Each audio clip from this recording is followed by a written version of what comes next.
ఈరోజు మన లేఖన భాగం యెషయా గ్రంథము 24వ అధ్యాయం. ఈ 24, 25, 26, 27 ఈ 4 అధ్యాయాలను ఏమంటారు అంటే అపోకలిప్స్ ఆఫ్ జాన్, ఐజయా అని పిలుస్తారు. అపోకలిప్స్ ఆఫ్ ఐజయా అంటే కొత్త నిబంధనలో ప్రకటన గ్రంథం ఎలా ఉందో అలా పాత నిబంధనలో ప్రకటన గ్రంథం యెషయా గ్రంథం 24, 25, 26, 27 ఈ 4 అధ్యాయాలని పాత నిబంధనలో ప్రకటన గ్రంథం అని పిలుస్తారు. ఎందుకంటే ప్రకటన గ్రంథంలో ఎలాంటి తీర్పులు, ఉగ్రత, ఉపద్రవం, నాశనం, అల్లకల్లోల పరిస్థితులు కనిపిస్తాయో అలాంటి వర్ణనలు, అలాంటి పోలికలు ఈ యెషయా గ్రంథం 24 నుంచి 27 వరకు కనిపిస్తాయి. కాబట్టి పాత నిబంధనలో ప్రకటన గ్రంథం అంటారు ఈ 4 అధ్యాయాలని. అయితే మనం 13వ అధ్యాయం నుండి, యెషయా గ్రంథం 13 నుండి 13వ అధ్యాయంలో బబులోను నాశనాన్ని గురించి, 14వ అధ్యాయం కూడా బబులోను నాశనాన్ని గురించి, 14 చివరి భాగంలో బబులోను నాశనాన్ని గురించి, తర్వాత అష్షూరు నాశనాన్ని గురించి చదువుకుంటాం. 15వ అధ్యాయము మోయాబు నాశనాన్ని గురించి. 16వ అధ్యాయం మోయాబు తప్పించబడాలి అంటే యోధారాజుకి కప్పముగా గొర్రెలను ఇవ్వాలి, అంతకుముందు ఉల్లంఘించినటువంటి ఆ నిబంధనని మరలా పునరుద్ధరించుకోవాలి అన్నది 16వ అధ్యాయం. 17వ అధ్యాయం దేని గురించి? దమస్కును గురించి, ఎఫ్రాయిమును గురించి. 18వ అధ్యాయం దేని గురించి? కూషును గురించి. 19వ అధ్యాయం దేని గురించి? ఐగుప్తును గురించి. 20వ అధ్యాయం దేని గురించి? కూషును గురించి, ఐగుప్తును గురించి, వాళ్ళు ఎలా చెరలోకి వెళ్తారు, ఎలా అవమానించబడతారు అంటూ యెషయా 3 సంవత్సరాలు దిగంబరిగా ప్రవచించిన సింబాలిక్ ప్రాఫెసీ గురించి, కూషుని, ఐగుప్తుని నమ్ముకుంటే మీ పరిస్థితి కూడా ఎలాగే తయారవుతుందని చెప్పినటువంటి సింబాలిక్ ప్రాఫెసీ. 21వ అధ్యాయం దేని గురించి? బబులోను నాశనాన్ని గురించి మరొకసారి చెప్పబడింది. బబులోను గురించి, తర్వాత దేని గురించి? దోమాను గురించి, తర్వాత అరేబియాను గురించి. 3 రాజ్యాల నాశనాన్ని గురించి. బబులోను, దోమా అంటే ఎదోము, అరేబియా, వీటిని గురించి. 22వ అధ్యాయం దేని గురించి? యెరూషలేము నాశనాన్ని గురించి. 23వ అధ్యాయం దేని గురించి? తూరును గూర్చినటువంటి నాశనం, ఉపద్రవం, శిక్ష. ఇప్పుడు 24వ అధ్యాయం 13 నుండి 23 వరకు ఇశ్రాయేలు దేశానికి చుట్టుపక్కల ఉన్నటువంటి శత్రు రాజ్యాల మీద తీర్పు. మొదటి అధ్యాయం నుండి 11వ అధ్యాయం చివరి వరకు ఇశ్రాయేలుకి తీర్పు, యెరూషలేముకి తీర్పు. 12వ అధ్యాయం దేవుని ఆరాధించడం, రక్షణను గురించి, దేవుడిచ్చిన రక్షణను గురించి పొగడ్డం, 12వ అధ్యాయం.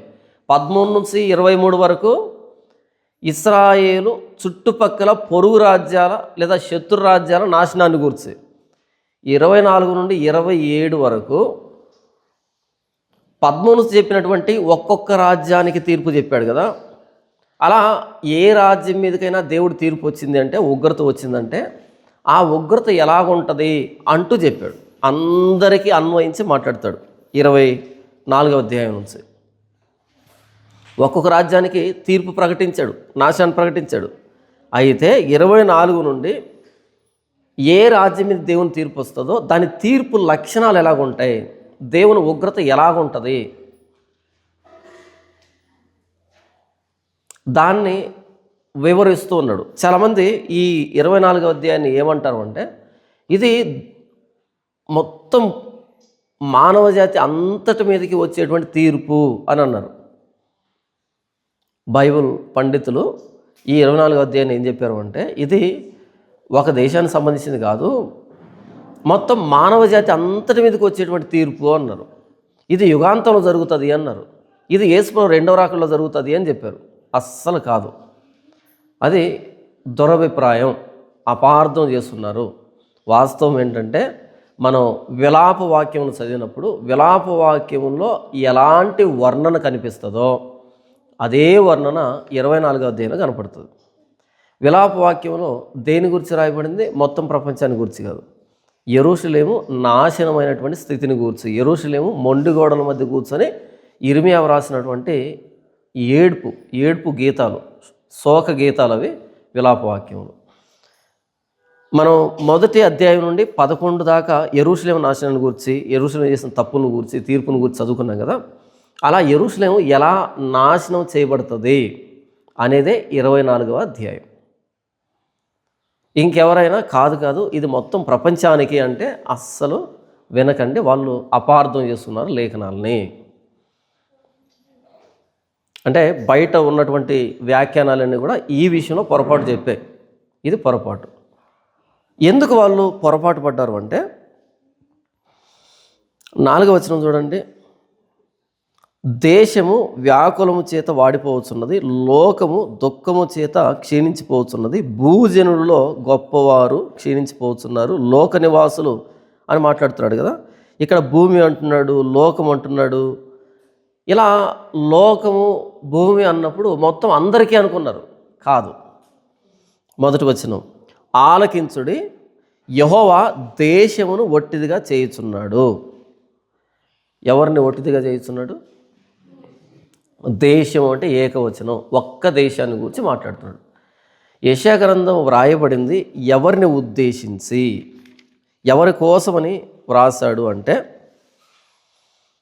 మొదటి వచనం, ఉజ్జియా, యోతాము, అహాజు, హిజ్కియాయను యోధా రాజుల దినములలో యోధాను గూర్చియు యెరూషలేమును గూర్చియు ఆమోజు కుమారుడగు యెషయాకు కలిగిన దర్శనం. ఎవరిని గురించి వ్రాసాడంట? యోధాను గూర్చి, యెరూషలేమును గురించి. అయితే వాళ్ళ గురించి వ్రాస్తూనే శత్రు రాజ్యాన్ని గురించి కూడా వ్రాసాడు. అప్పుడు పేరు పెట్టి ప్రస్తావించాడు. మోయాబును గూర్చిన దేవోక్తి, అరేబియాను గూర్చిన దేవోక్తి, దోమాను గూర్చిన దేవోక్తి, బబులోను గూర్చిన దేవోక్తి, అషూరును గూర్చిన దేవోక్తి, తూరును గూర్చిన దేవోక్తి, ఐగుప్తును గూర్చిన దేవోక్తి, కూషును గూర్చిన దేవోక్తి అంటూ పేర్లు పెట్టి ప్రస్తావించాడు. పేరు పెట్టకుండా దేశం అంటున్నాడు అంటే ఎవరిని గురించి మాట్లాడుతున్నాడు? యోధాను గురించి, యెరూషలేమును గురించి మాట్లాడుతున్నాడు. దీనికి పేరు పెట్టాల్సిన అక్కర్లే. ఇతర ఏ రాజ్యాలను గురించైనా ఆయన మాట్లాడుతున్నాడు అన్నప్పుడు ఏ రాజ్యాన్ని గురించి మాట్లాడుతున్నాడో పేరు పెట్టి ప్రస్తావిస్తాడు. పేరు లేకుండా మాట్లాడాడు అంటే దాని అర్థం అది యోదయను గూర్చి అని. మీకు అర్థం కావడానికి 22వ అధ్యాయం మొదటి వచనం, దర్శనపు లోయను గూర్చిన దేవోక్తి. పేరేమి లేదు. దర్శనపు లోయను గూర్చిన దేవోక్తి అన్నాడు, పేరు లేదు. ఏమి వచ్చి నీలోని వారందరూ మేడల మీదకి ఎక్కి ఉన్నారు, అల్లరితో నిండి కేకలు వేయపురమా, ఉల్లాసంతో బొబ్బలు పెట్టు దుర్గమా, నీలో హతులైన వారు ఖడ్గమ చేత హతము కాలేదు, యుద్ధంలో వధించబడలేదంటూ ఏ పేరు లేకుండా నేరుగా మాట్లాడుకుంటూ వెళ్తున్నాడు. ఎందుకు మాట్లాడుకుంటూ వెళ్తున్నాడు?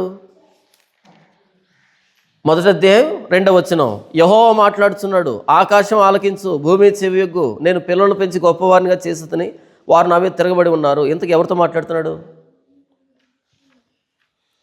యోధాను గూర్చియు, యెరూషలేమును గూర్చియు ఆమోజు కుమారుడు యెషయాకు వచ్చిన దర్శనము. కాబట్టి పేరు ప్రస్తావించడం అంటే ఒక దేశానికి సంబంధించి, పేరు లేకుండా మాట్లాడుతున్నాడు అంటే అది యెరూషలేమును గురించి, యోధాను గురించి మాట్లాడుతున్నాడు. ఎందుకు ఇదంతా చెప్పాను నేను? ఈ 24వ అధ్యాయం నుంచి 27 వరకు ఈ 4 అధ్యాయాల మీద మీకు కనబడేటువంటి వ్యాఖ్యానాలు అన్నీ తప్పే. వాళ్ళు కావాలని తప్పు చేశారని చెప్పట్లే, తెలియక తప్పు చేశారు. ఆ వ్యాఖ్యానాలు వ్రాసేటప్పటికి వాళ్ళకున్న రిసోర్సు చాలా తక్కువ. పాపం వాళ్ళు ఊహించి వ్రాసింది ఎక్కువ ఉంది అందులో. అయితే ఇప్పుడున్న రిసోర్సు చాలా ఎక్కువ. రిసోర్స్ అంటే తెలుసా? ఒకప్పుడు మన పెద్దలు చెప్పినటువంటి వాటికి ఇప్పుడున్న వాటికి చాలా తేడా ఉంటుంది. ఉదాహరణగా మాట చెప్తాను. వేమన ఒక పద్యంలో ఏమంటాడు అంటే, నీళ్లలోన మొసలి నిగిడి ఏనుగును పట్టు, అది తన బలం కాదు స్థానబలం అంటాడు. అంటే స్థానబలం చాలా గొప్పది, నీళ్ళలోకి వెళ్తే ఏనుగైనా పట్టేస్తుంది మొసలి, ఏ స్థానంలో వాళ్ళే కింగ్ అనేటట్టుగా మాట్లాడతాడు ఆయన. కానీ నీళ్ళలోకి వెళ్ళి మొసలను పట్టుకొచ్చే జంతువులు కూడా ఉన్నాయి. అర్థం కాలే మీకు? నీళ్ళలోకి దిగితే కనుక ఏనుగునైనా సరే మొసలు ఏం చేస్తుంది, పట్టేస్తుంది, బయటికి రానివ్వదు అన్నది వేమన చెప్పింది ఆనాటి పరిస్థితుల్లో. కానీ నీళ్ళలోకి దిగి మొసలను పట్టుకొని వచ్చేటువంటి జంతువులు ఉన్నాయి. చిరుతపులే నీళ్ళలోకి దిగి మొసలు పట్టుకొస్తుంది బయటికి.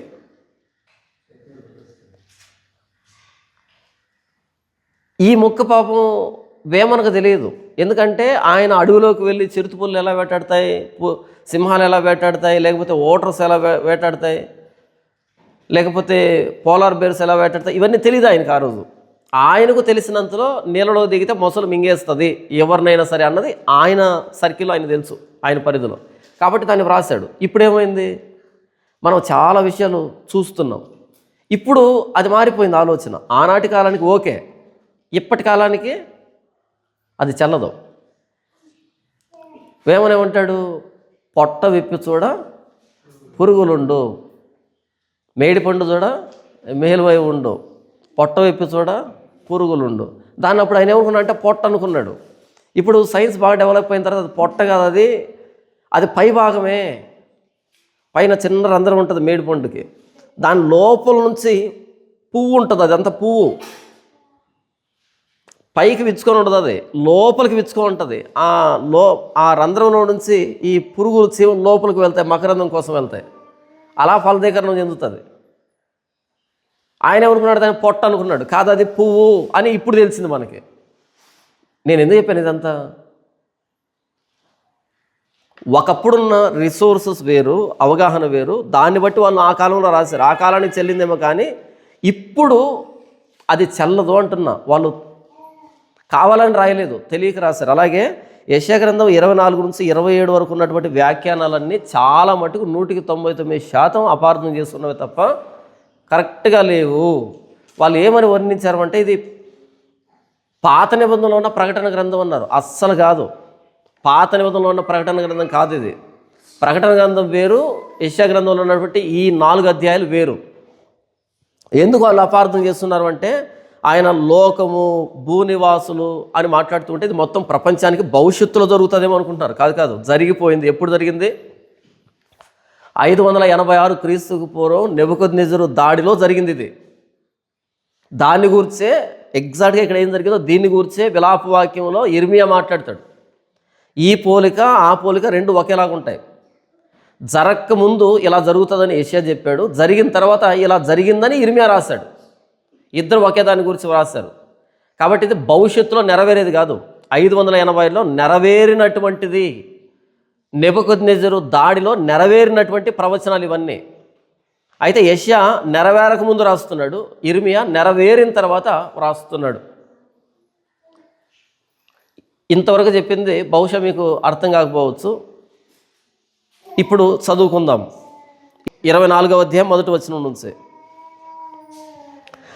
ఆలకించుడి, యెహోవా దేశమును ఒట్టిదిగా చేయుచున్నాడు, ఆయన దాన్ని పాడుగా చేసి కల్లోలపరుచుచున్నాడు, దాని నివాసులను చెదరగొట్టుచున్నాడు. ప్రజలకు కలిగినట్టు యాజకులకు కలుగును, దాసులకు కలిగినట్లు యజమానులకును కలుగును, దాసీలకు కలిగినట్లు వారి యజమానురాండ్రకును కలుగును, కొనువారికి కలుగునట్లు అమ్మువారికి కలుగును, అప్పిచ్చు వారికి కలుగునట్లు అప్పు పుచ్చుకుని వారికి కలుగును, వడ్డీకిచ్చు వారికి కలిగినట్లు వడ్డీకి తీసుకుని వారికి కలుగును. దేశము కేవలం వట్టిదిగా చేయబడును, అది కేవలం కొల్ల సొమ్మగును.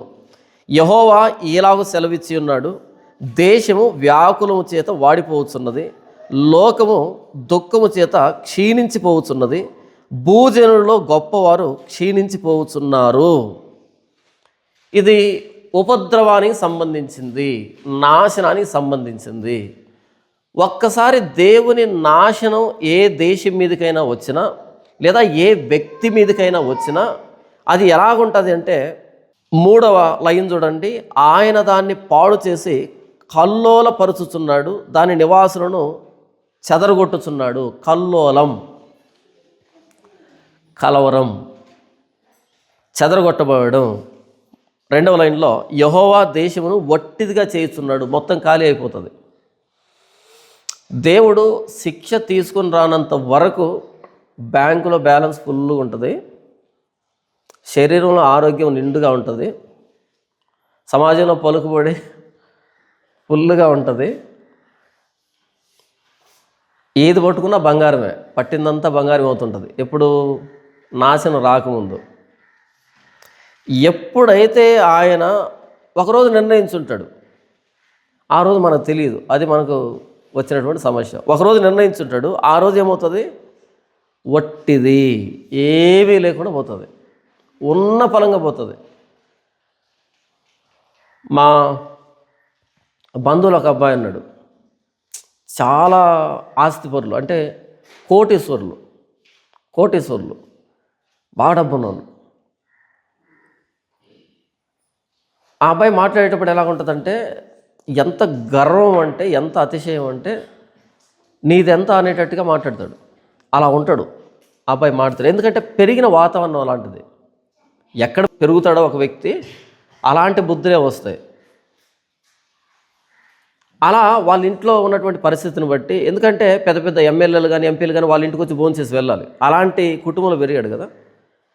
అయితే ఒకానొక రోజు ఏం జరిగిందంటే, ఆ అబ్బాయి తారసపడ్డాడు, ఏదో పని మీద తారసపడితే చెప్తున్నాడు. అబ్బాయి ఏమని చెప్తున్నాడంటే, ఆ అబ్బాయి మెస్ బిల్లు ఎవరో కడుతున్నాడంట. చదువుకుంటుంటే అబ్బాయి మెస్ బిల్లు కడుతున్నది ఎవరు అంటే, మామూలు సాధారణమైనటువంటి కుటుంబం నుంచి వచ్చిన అబ్బాయి. అదేంటి నీ మెస్ బిల్లు వాడు కట్టడం ఏంటి అని అంటే, అప్పుడు చెప్పుకొచ్చాడు. ఒకనొక రోజు వాళ్ళ అన్నకి పెళ్లి చేశారంట. ఆ పెళ్ళికి వెళ్ళి వస్తూ ఉంటే యాక్సిడెంట్ అయి ఉన్న పలక ముగ్గురు చచ్చిపోయారు. వీళ్ళు గుద్ది అవతల ముగ్గురు చచ్చిపోయారు వెహికల్లో. పెద్ద కేసు అయింది. ఆ కేసు అయిపోయేటప్పటికి వాళ్ళ ముగ్గురికి నష్టపరిహారం ఇవ్వాలి, కేసుకు తిరగాలి. ఆ గుద్దింది వాళ్ళ నాన్న అంట. వాళ్ళ నాన్నకి పెద్ద గవర్నమెంట్ ఉద్యోగం ఆన్ ది స్పాట్లో పోయింది. అంటే ఆయన తాగి ఉన్నాడేమో మరి తెలియదు, కానీ ఉద్యోగం పోయింది. వాళ్ళకి నష్టపరిహారం, కోర్టులో కేసులు. తర్వాత ఈ పెళ్ళైనటువంటి వాళ్ళలో ఎవరో చనిపోయారంట. మొత్తానికి పెద్ద ఉపద్రవం జరిగింది. ఏం జరిగిందంటే, ఉన్న ఫలంగా ఆస్తులు అమ్ముకోవాల్సిన పరిస్థితి వచ్చింది, ఉద్యోగాలు పోయాయి. అప్పటి వరకు వీళ్ళు ఏమనుకున్నారు, మా నాన్న మంచి పొజిషన్లో ఉన్నాడు కదా అని వీళ్ళు బలాదురుగు తిరుగుతున్నారు. ముగ్గురు పిల్లలు ఏ ఉద్యోగం లేకుండా, ఏ పని బాట లేకుండా తిరుగుతున్నారు, నాన్నను చూసుకొని తిరుగుతున్నారు. ఎప్పుడైతే నాన్న పోయి లోపల కూర్చున్నాడో మొత్తం తలకిందులు అయిపోయింది. ఎవరేం చేయాలో అర్థం కావట్లే.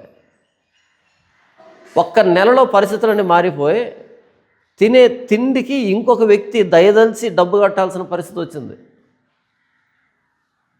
అయితే అప్పట్లో అబ్బాయికి సిగరెట్ అలవాటు ఉండేది, సిగరెట్ తాగేవాడు చదువుకునేటప్పుడే. పాపం సిగరెట్ నుంచి ఎక్కడికి వచ్చాడు అంటే, కూజా బీడీలు ఉంటాయి చూసారా, తెలుసా మీకు? కూజా బ్రాండ్ బీడీలు ఉంటాయి.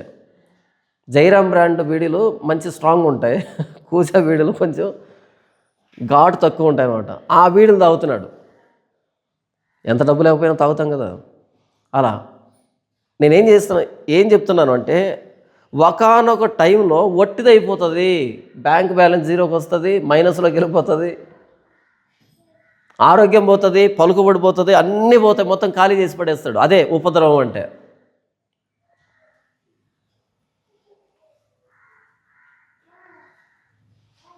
ఆలకించుడి, యెహోవా దేశమును వట్టిదిగా చేయబోతున్నాడు. 586లో యెరూషలేము లేదా యూదయ వట్టిదైంది, ఏమీ లేనిది అయిపోయింది, జనాలు లేకుండా అయిపోయింది, ఇల్లు లేకుండా అయిపోయింది, దేవాలయం లేకుండా అయిపోయింది, ఖాళీ అయిపోయింది. ఎందుకు అయిపోయింది? వాళ్ళు సరిగ్గా వ్యాపారం చేయలేదా? సరిగ్గా పరిపాలన చేయలేదా? ఎందుకు అలా జరుగుతుంది అంటే, 5వ వచనం, లోక నివాసులు ధర్మశాసనములను అతిక్రమించి ఉన్నారు, కట్టడను మార్చి నిత్య నిబంధనను మీరి ఉన్నారు, దాని నివాసుల చేత లోకము అపవిత్రమాయను, శాపము దేశమును నాశనం చేయుచున్నది, దాని నివాసులు శిక్షకు పాత్రులైరి, దేశ నివాసులు కాలిపోయిరి, శేషించిన మనుషులు కొద్దిగానే మిగిలి ఉన్నారు. కారణం ఏంటి? ఎందుకు దేశం నాశనమైంది? లోక నివాసులు ధర్మశాసనములను అతిక్రమించి ఉన్నారు, కట్టడను మార్చి నిత్య నిబంధనను మీరి ఉన్నారు. నిత్య నిబంధన ఇశ్రాయేలుకు దేవుడు చెప్పాడు, మీరు ఇలా బ్రతకాలి అని. అయితే వాళ్ళు ఏం చేశారు? నిత్య నిబంధనను మీరి ఉన్నారు, ధర్మశాసనములను అతిక్రమించారు. ఎప్పుడైతే దేవుని వాక్యాన్ని అతిక్రమిస్తామో ఏమొస్తుంది వెంటనే? శిక్ష, ఉపద్రవం, నాశనం వస్తుంది. అప్పుడు ఏం చేయబడుతుంది? దేశము ఒట్టిదిగా చేయబడింది. ఆలోచించండి, దేశాన్నే ఒట్టిదిగా చేశాడు అనుకో. దేశం అంటే చిన్నదా పెద్దదా? ఒక ఊరును మాట్లాడటం ఒక ఊరు నాశనం అవుతుందని చెప్పట్లేదు, దేశాన్నే ఒట్టిదిగా చేశాడు. దేశాన్నే ఒట్టిదిగా చేస్తే ధర్మశాస్త్రాన్ని అతిక్రమించినప్పుడు మరి ఒక్కరిని వదిలిపెడతాడా? ఇద్దరిని వదిలిపెడతాడా? మనల్ని వదిలిపెడతాడా? అస్సలు వదలడు. ఎందుకు వదలడు? ఆయన పక్షపాతి కాడు. దేవుడు ఎవరు? పక్షపాత కాదు. మరి ఎవరు ఆయన? న్యాయంగా తీర్పు తీరుస్తాడు. ఆయన న్యాయమైన తీర్పులు ఉంటాయి ఆయనకి. పక్షపాతంగా తీర్పు తీర్చడు ఆయన.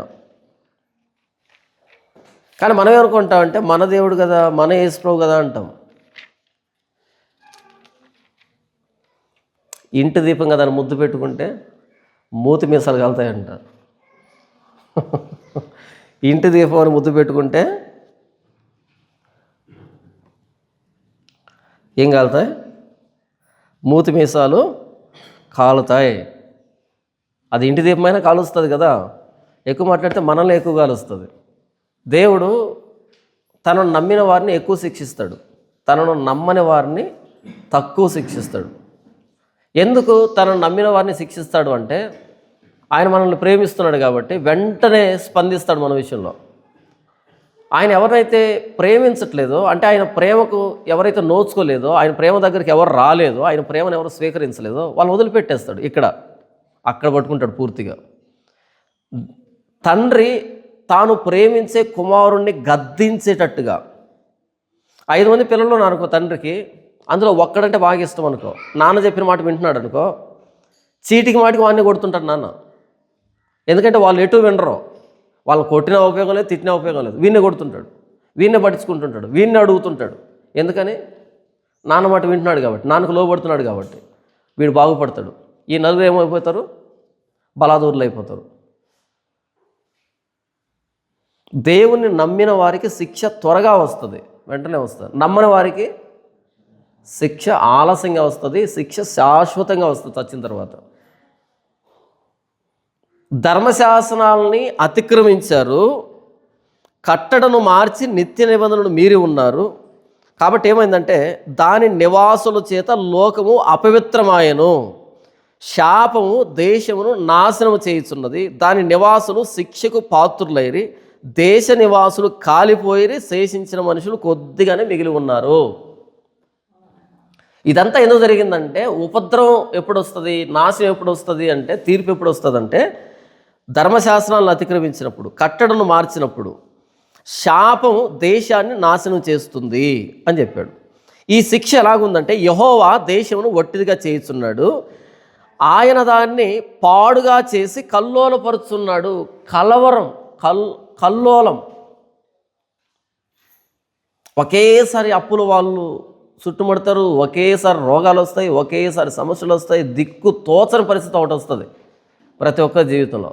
ఊపిరి తిరగదు, ఎటువైపు చూడాలో తెలియదు, ఎవరిని ఆశ్రయించాలో తెలియదు, ఎక్కడికి వెళ్ళినా అది వెనక్కిపోతుంటుంది కానీ ముందుకు రాదు, ఏది పట్టుకున్నా వెనక్కిపోతుంటుంది. దాన్ని కలవరం అంటాం. నిద్ర పట్టదు రాత్రిపూట, భోజనం చేయడానికి బుద్ధి పుట్టదు, స్నానం చేయడానికి బుద్ధి పుట్టదు, పోనీ ఏదైనా జరుగుతుందంటే ఏమి జరగదు, ప్రతిదీ వెనక్కిపోతుంటుంది. దాన్ని కల్లోలం అంటారు, కలవరం అంటారు. ఎందుకు వస్తుంది కలవరం? ఎందుకు వస్తుంది జీవితంలో అలాంటి స్థితి? ఈరోజు మనం కడుపు నిండా తిని కంటి నిండా నిద్రపోతున్నాం అంటే దేవుని దయ. ₹1,00,00,000 అకౌంట్లో బ్యాలెన్స్ ఉండాల్సిన కర్లే, తినగానే నిద్రపడుతుందా? అది దేవుని దయ. తినగానే నిద్రపడుతుంది అంటే దేవుని దయ. అది నిద్ర పట్టకుండా రాత్రంతా మేలుకొని ఆలోచిస్తున్నామంటే కలవరం, కల్లోలం. అది ఎలా చేయాలి, ఇది ఎలా చేయాలి, అది ఎట్టపోయింది, ఇది ఎట్టపోయింది అని అంటున్నామంటే కలవరం. ఉందా కలవరం మనకి? తినగానే నిద్ర పట్టాలి అంతే, అదే సుఖం, అదే క్షేమం, అది దేవుని ఆశీర్వాదం. కొద్ది కాలం ఉంటుంది అది, అది ఉన్నంతకాలం అనుభవిస్తే మంచిది. ఎందుకు కల్లోలం వస్తుంది? ఆయన దాన్ని పాడు చేసి, ఎవరు పాడు చేశారు దాన్ని? దేవుడు. ఎవరిని? యోదయని, యెరూషలేముని. ఎందుకు పాడు చేశాడు? ధర్మశాసనాలని అతిక్రమించాడు కాబట్టి పాడు చేశాడు. దాని నివాసులను చెదరగొట్టుచున్నాడు. చెదిరిపోతారు మనుషులు. ఎందుకు చెదిరిపోతారు? ఎందుకు ఒక్కటిగా ఉండవు? ఎందుకు చెదిరిపోతామంటే పాపం. ఈ తీర్పు ఎలాగుంటుందంటే చెప్తున్నాడు, ఈ తీర్పు అందరికీ సమానంగానే ఉంటుంది. దేవుని ఉగ్రత అందరికీ సమానంగానే ఉంటుంది. దేవుడు శిక్ష విధించేటప్పుడు తన పర భేదాలు చూడ్డా ఆయన. ఎలాగుంటుంది? 2వ వచనం, ప్రజలకు కలిగినట్టు యాజకులకు కలుగును. సాధారణమైన ప్రజలకు ఎలా సంభవిస్తుందో అదే యాజకులకు కూడా సంభవిస్తుంది. యాజకులు ఎవరు? ఇంతకీ దేవునికి మానవులకి మధ్యవర్తిత్వం చేసేటువంటి వాళ్ళు. ప్రజలకు కలిగినట్టు యాజకులకు కలుగును అంటే ఈ వ్యక్తి దేవుని సేవకుడు, నా దగ్గర పని చేస్తున్నాడు, వీళ్ళు దూరంగా ఉన్నారు అనేటువంటి తారతమ్యం ఉండదు ఆయనకి, అనేటువంటి పక్షపాతం ఉండదు ఆయనకి. మనం నమ్ముకున్న దేవుడితో మనకు వచ్చిన సమస్య ఏంటంటే ఆయన పక్షపాతం లేనివాడు. ఒకవేళ పక్షపాతం ఉన్న దేవుడు అయి ఉంటే సర్లే నన్ను చూస్తున్నట్టు వదిలిపెడతాడు అనేటట్టుగా అనుకుందాం. అస్సలు పట్టించుకోడు ఆయన. దేవుడు నరుని పైవేషాన్ని చూడడం, నరుని ముఖాన్ని లక్ష్య పెట్టాడు. ఆయన దేన్ని లక్ష్య పెడతాడు? అంతరంగాన్ని లక్ష్య పెడతాడు. ఇది చూడ్డంట ఆయన. తలను చూడ్డం. తలను చూస్తే కొంచెం తప్పించుకోవడానికి వెసలుబాటు ఉంటుంది. నేను ప్రభువా నేను అనొచ్చు. కానీ దేవుడు తలను చూడ్డంట. 10th క్లాస్ ఎగ్జామ్స్ రాస్తారు పిల్లలు. 10th క్లాస్ ఎగ్జామ్లో OMR షీట్ ఇస్తారు. ఆ హాల్ టికెట్ నంబరు, పేరు రాయడానికి, ఆ డీటెయిల్స్ రాయడానికి OMR షీట్ ఉంటుంది ముందు. ఇవన్నీ అక్కడ వెళ్ళిన తర్వాత, కరెక్షన్ వెళ్ళిన తర్వాత వాళ్ళు ఏం చేస్తారంటే, ఎగ్జామ్ ఆఫీసర్లు ఉంటాయి కదా, వాళ్ళు ఏం చేస్తారంటే ఆ OMR షీట్ మీద ఈ హాల్ టికెట్ నెంబర్ ఉంటుంది కదా, పర్సనల్ డీటెయిల్స్ ఉంటాయి కదా, దాన్ని చింపేస్తారు. దాని మీద ఒక నెంబర్ వేసి, దీని మీద ఒక నెంబర్ వేసి దాన్ని ఇస్తారు. కాబట్టి ఎగ్జామ్ కరెక్షన్ చేయడానికి వెళ్ళినటువంటి వ్యక్తి ఉంటాడు కదా, వాడి కొడుకు పేపర్ వాడి చేతికి వచ్చినా సరే అది ఎవరి పేపర్ వాడికి తెలీదు. ఎందుకని? ఆ డీటెయిల్స్ చింపేశారు. వాడి బామర్దో లేకపోతే పక్కింటోడు, ఎదురింటోడు, వాడికి బాగా ఇష్టమైనటువంటి వ్యక్తి పేపర్ వచ్చినా అది ఎవరి పేపరో తెలియదు వాడికి. ఎందుకు తెలియదు? ఆ పైన డీటెయిల్స్ చింపేస్తారు. ఆ డీటెయిల్స్ చింపేసి వాడికి ఇస్తారు. అంతా కరెక్షన్ అయిపోయిన తర్వాత ఆ నెంబర్ ఈ నెంబర్ 2 మళ్ళీ అతికించుకొని మళ్ళీ వస్తాయి. మనకే ఇంత తెలివి ఉంటే ముఖాన్ని చూసి, వ్యక్తిని చూసి, లేదా ఎగ్జామ్ పేపర్లు కరెక్షన్ చేయడానికి వెళ్తున్న వాళ్ళకి కొంతమంది లంచాలు ఇస్తారు. మా అబ్బాయిని కొంచెం చూడు, మా అబ్బాయిని పాస్ చేయి, మా అమ్మాయిని పాస్ చేయని కొంచెం డబ్బు ఆఫర్ చేస్తారు. అలా ఏంటంటే వాళ్ళు పాస్ చేసి వీళ్ళు డబ్బు తీసుకుంటారు అని, ఇలా గోల్మాల్ జరగకూడదని ఏం చేస్తారంటే OMR షీట్ మీద పై పేపర్ని పీకేసి ఇస్తారు వాళ్ళకి. ఇక ఏం చేస్తారు వాళ్ళు? ఎవరు రాశారో తెలియదు, ఆ పేపర్ ఎవరితో తెలియదు. రైట్ ఉంటే రైట్ కొట్టాలి, తప్పు ఉంటే తప్పు కొట్టాలి. మనమే పర్సనల్ డీటెయిల్స్ చూడకుండా కరెక్షన్ చేస్తున్నామంటే మరి దేవుడు నువ్వా జానపాలు అండవు. ఇక్కడ చూస్తాడు అంతే, ముఖాన్ని చూడ్డం, పై రూపాన్ని చూడ్డం. అది దేవునితో మనకు వచ్చిన సమస్య. ప్రజలకు ఎలా కలుగుతుందో యాజకులకు కూడా అలాగే కలుగుతుంది. ఎప్పుడు దేవాలయంలో ఉండే వాళ్ళకు అలాగే సంభవిస్తుంది, దేవాలయానికి దూరంగా ఉన్న వాళ్ళకి అలాగే సంభవిస్తుంది. ఎందుకని? ఇద్దరు పాపులు కాబట్టి. దేవాలయానికి దగ్గరగా ఉన్నారని పరిశుద్ధులేం కాదు, దేవాలయానికి దూరంగా ఉన్నారని అపరిశుద్ధులేం కాదు. అందరూ అనీతిమంతులే. నీతిమంతులు లేడు, ఒక్కడు లేడు, అంతే. లేవీ గోత్రం ఉంది. లేవీ గోత్రం ఎప్పుడు దేవాలయంలోనే పరిచర్య చేస్తూ ఉంటుంది. మరి లేవీల్లో పాపులు లేరా? కోరహు ఎవరు? కోరహు ఎవరు? లేవీయుడు కాదా? మోషే బంధువు కాదా? తిరుగుబాటు చేయలేదా? బ్రతికుండగానే భూమి చీల్చబడి అలా సమాధిలోకి వెళ్ళలేదా భూకంపం వచ్చి? ఏంటి లేవీ గోత్రంలో పాపాలు జరుగుతాయా? నాదాబు అబీహులు ఎవరు? అహరోను పెద్ద కొడుకు, 2 కొడుకు కాదా? వాళ్ళు ఎప్పుడు దేవాలయంలోనే ఉంటారు, ప్రత్యక్ష గుడారంలోనే ఉంటారు, ఎప్పుడు దేవుని పనుల్లో ఉంటారు. అలాంటి వాళ్ళు కూడా పాపం చేస్తారా? చేస్తారు. వాళ్ళు కూడా మనుషులే. ఆయన అందరి హృదయములను ఏకరీతిగా నిర్మించిన వాడు. అమెరికాలో దోసేసినా కూడా చిల్లులు పడతాయట దానికి. అమెరికాలో దోశకి కూడా ఏముంటాయంట? చిల్లులు ఉంటాయంట. ఎందుకని? దోశ నేచరే అది. ఆ బియ్యం పిండిని పులి పెట్టాలి కదా, ఆ పులి పెట్టినప్పుడు ఇక్కడ ఎలా పులుస్తుందో అక్కడ కూడా అలాగే పులుస్తుంది. అది పెనం మీద పడినప్పుడు ఇక్కడ ఎలా చిట్లుతుందో అది బుడగలు వచ్చి అక్కడ కూడా బుడగలు వచ్చి చిట్లుతుంది. అమెరికాలో దోశ నున్నగా ఉండదు, అక్కడ కూడా తూట్లు ఉంటాయి, దానికి రంధ్రాలు ఉంటాయి. దేవాలయంలోనే పనిచేసే యాజకుడు పాపం చేస్తున్నాడు, దేవాలయానికి బయట ఉన్న సాధారణ ప్రజలు పాపం చేస్తున్నారు. మనం ఇంతకు ముందు యేసుప్రభు నమ్ముకోకముందు భక్తితో వెళ్ళేవాళ్ళం. ఆయా స్థలాలకు వెళ్ళినప్పుడు మనం తీసుకుని వెళ్ళినటువంటి ఆ నైవేద్యాన్ని తీసుకుని పోవడానికి ఒక ఆయన వస్తాడు లోపల నుంచి బయటికి. ఆయన చూడగానే మనం అనుకుంటాం, ఒకవేళ మనం దగ్గరికి వెళ్ళి ఇస్తుంటే కొంచెం దూరంగా ఉండనేవాడు. ఎందుకు దూరంగా ఉండాలి? మనం ఎలా ఇస్తే తీసుకోడు ఆయన, ఇలా ఇవ్వాలి. ఆయన పైన పడుకుంటాడు. ఎందుకని? మన చేయి పొరపాటున ఆయన చేయగలిగితే ఏమవుతుంది? ఆయన మైలు పడతాడు, అంటు పడతాడు. జరిగిందా గతంలో? ఇలా పట్టుకొని వెళ్ళి ఇవ్వాలి. మరలా ఇద్దరం ఒకే నోట్ను పట్టుకొని ఇస్తే అప్పుడు మైలు పడ్డావు. కరెన్సీ నోటు ఉంటుంది కదా, మనం ఎంత పిసికి ఇచ్చినా ఆయనకు మైలు అంటదాం, అది మాత్రం జేబులో వేసుకుంటాడు. ఈ నవధాన్యాలు రకరకాల ధాన్యాలు ఉంటాయి కదా, అవన్నీ అంటుపడవు. ఎక్కడ అంటుపడతాం? అప్పుడు ఆయన చూసినప్పుడు నేను అనుకునేవాడిని చిన్నప్పుడు, వీళ్ళు ఎంత పరిశుద్ధంగా ఉంటారో, అసలు ఎంత నీతిగా ఉంటారో అని అనుకునేవాడిని. వాళ్ళని చూసి అలా అనుకునేవాడిని. మందేముండదు, మనం ఎట్టంటే అటు మాట్లాడతాం, ఎక్కడంటే అక్కడ తిరుగుతాం, ఏంటంటో చేస్తాం. వీళ్ళు అసలు ఎప్పుడు ఆ దేవాలయంలో అక్కడి నుంచి ఎక్కడికి వస్తారు, ఇక్కడి నుంచి అక్కడికి ఆ లోపలే తిరుగుతుంటారు. ఎంత పరిశుద్ధంగా ఉంటారో. ఆ లోపల దేవుడు ఉంటాడు కదా, నిలవబెట్టుంటారు. అక్కడికి మనం ఎప్పుడు పోలే, రానివ్వరు కదా అక్కడికి. ఎమ్మెల్యే వచ్చిన పోడు లోపలికి, ఎంపీ వచ్చిన లోపలికి పోనివాడు, ముఖ్యమంత్రి వచ్చినా అక్కడి నుంచే నమస్కారం పెట్టాలి, అలా నమస్కారం పెట్టి వెళ్ళిపోతుండాలి. నేను అనుకునేవాడిని, వీళ్ళు ఎప్పుడు అక్కడే ఉంటారు కదా, దాన్ని కడుగుతారు, ఇంకేదో చేస్తారు కదా, ఎంత పరిశుద్ధంగా ఉంటారో అనేటట్టుగా అనుకునేవాడిని నా చిన్నతనంలో.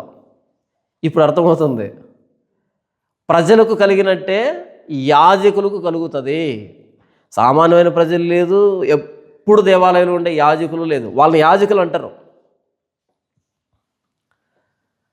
యాజకుడు అంటే దేవునికి మానవుడికి మధ్యవర్తి. ఇటు దేవుని దగ్గరికి వెళ్తాడు, ఇటు మనుషుల దగ్గరికి వస్తాడు. మనుషులకి దేవుడికి మధ్య ఉండే వ్యక్తిని యాజకుడు అంటారు. అహరోను ప్రధాన యాజకుడు, ఆయన కొడుకులు యాజకులు, మిగిలినటువంటి వాళ్ళు లేవీయులు, దేవాలయంలో పనిచేస్తారు. కానీ పాత నిబంధనలో పలు సందర్భాల్లో లేవీయులు కూడా మరణించారు. ప్రధాన యాజకుడైన అహరోను కుమారులు కూడా మరణించారు, అకస్మాత్తుగా మరణించారు. ప్రజలకు ఎలా సంభవిస్తుందో యాజకులకు కూడా అలాగే సంభవిస్తుంది. ఎందుకు అంటే మనం నమ్ముకున్న ఆయన పక్షపాతి కాడు. పోయి ఈ వ్యక్తిని అలా శిక్షించాలి, ప్రతి ఆదివారం క్రమం తప్పకుండా చర్చికి వస్తాడు అని అనుకోడు ఆయన. ఆదివారం చర్చికి వచ్చి కూడా ఈ తమాషాలు ఏంట్రా అని కొడతాడు. కానీ మనం ఏమనుకుంటాం, నన్ను ఎందుకంటాడు చెప్పు, నేను ఆదివారం వెళ్తున్నా కదా అని అనుకుంటాం. కానీ అటువైపు ఎలా ఉంటుంది తెలుసా, ఆదివారం వచ్చి కూడా ఈ తమాషాలు ఏంటని పుట్టుకొని వేస్తాడు మొట్టికాయ. అది 6 నెలలకు మానుతుంది. మొట్టికాయ అంటే చిన్నది కదా, 6 నెలలకు మానుతుంది. సమన్యాయం, పక్షపాతము లేని దేవుడు.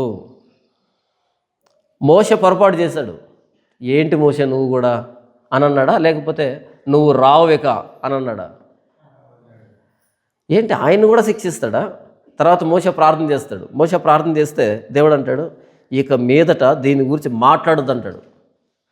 కనీసం ప్రేయర్ కూడా యాక్సెప్ట్ చేయలే. ఇక మీదట దీని గురించి మాట్లాడొద్దు. చూడండి, ద్వితీయోపదేశకాండము 3వ అధ్యాయము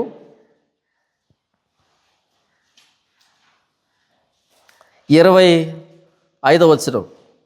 నేను అద్దరికి వెళ్ళి యోర్దాను అవతల ఉన్న ఈ మంచి దేశమును, మంచి మన్యమును, ఆ లెబానోనును చూచినట్లు దయచేయమని నేను యెహోవాను బ్రతిమాలుకొనగా. ఏమని బ్రతిమలాడుకున్నాడు? ప్రభువా, వాస్తవానికి అందుకోసమే 40 సంవత్సరాలు ప్రయాణం చేశాడు పాపం. తిరుగులేని నాయకుడు 40 సంవత్సరాలు ఏకగ్రీవంగా పరిపాలించాడు. తిరుగులేని నాయకుడు ఏ దేశం కోసం అయితే తీసుకొచ్చాడో ఇప్పుడు ఏమని ప్రార్థన చేస్తున్నట్టు, ప్రభువా ఆ దేశాన్ని చూస్తాను. ఆ కోరిక చూడండి పాపం. నేను అద్దరికి వెళ్ళి, అటువైపుకు వెళ్ళి యోర్దాను అవతల ఉన్న ఈ మంచి దేశమును, మంచి మన్యమును, ఆ లెబానోనును చూచినట్లు దయచేయమని యెహోవాను బ్రతిమాలుకొనగా, ప్రభువా ఆ యోర్దాన్ నది దాటి వెళ్తాను, ఆ మంచి దేశాన్ని, ఆ మంచి మన్యాన్ని, అదిగో పైన లెబానోన్ ఉందే, ఆ లెబానోను చూస్తా ప్రభువా, చూడాలని ఉంది అన్నాడు. ఒక నాయకుడు అడుగుతున్న ప్రార్థన, ఒక నాయకుడు కోరుకుంటున్న కోరిక.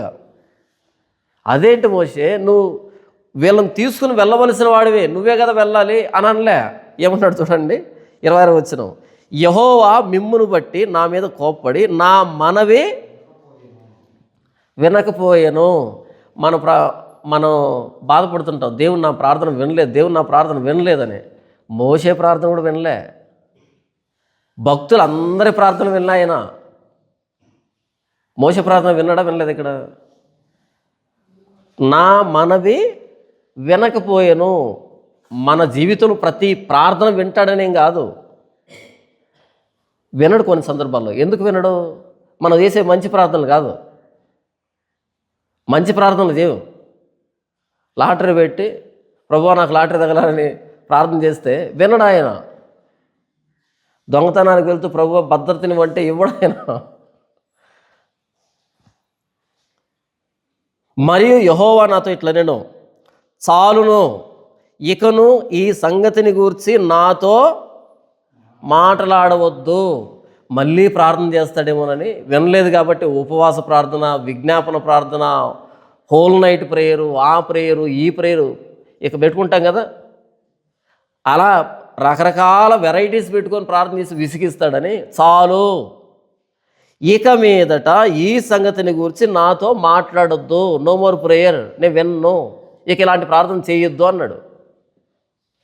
ఏంటి మోషేకి కూడా ఈ గతి పట్టిందా? మోషేకి ఆ గతి పడితే మరి మన పరిస్థితి ఏంటి? ఏదో చెప్పిన మాట, నేను పక్షపాతి కాడాయన అనేదానికి చెప్పాను. తేడాలు ఉండవు ఆయన దగ్గర. మోషే కదా, అహరోను కదా, దావీదు కదా. దావీదుని ఏమైనా వదిలిపెట్టాడా? పరువు తీశాడు కదా. ఎవడా వ్యక్తి? ఆ వ్యక్తి మరణానికి పాత్రుడని లేచాడు పాపం, కోపం వచ్చి తట్టుకోలేకపోయాడు. ఆ మనుషుడు నీవే, ఆ పాపం చేసిన మనిషి నీవే. పరువు ఏం కావాలి? దావీదని పక్షపాతం లేదు, మోషే అని పక్షపాతం లేదు, ఎవ్వరు పక్షపాతం లేదు. పొరపాటు జరిగిందా తోలు తీసేస్తాడు అంతే. ఎక్కువ మాట్లాడితే మనకే ఎక్కువ శిక్ష ఉంటుంది, బయట వాళ్ళకి తక్కువ ఉంటుంది. చచ్చిన తర్వాత పూర్తిగా ఉంటుంది.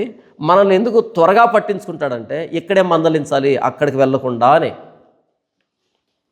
నేను చాలాసార్లు చెప్పాను, మరొకసారి చెప్తున్నాను. ఒక రైతు ఒక ఎద్దుని క్రమశిక్షణలో పెడుతున్నాడు అంటే, ముక్కుతాడు వేసి క్రమశిక్షణలో పెడుతున్నాడు అంటే పొలంలో అది చచ్చిపోయేంత వరకు వాడుకోవడానికి. ఒక ఎద్దుకి ముక్కుతాడు లేకుండా వదిలిపెట్టేశాడు అనుకో, దాని అర్థం ఏమని? కాసాయోడికి అమ్మడానికి.